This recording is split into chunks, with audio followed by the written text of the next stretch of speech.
Talaga pag wala pira, magtsatsaga ka sa init.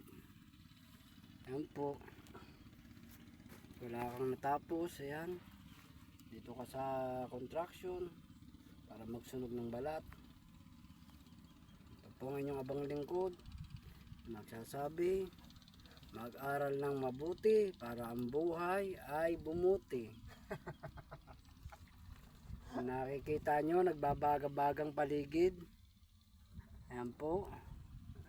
Pati ang ulo nila nagbabaga-baga na din. Wala na po si Boy Kalabaw sapagkat siya'y namahinga na po pansamantala. Nabangga. Ayan po ang paligid namin, nagbabaga-baga.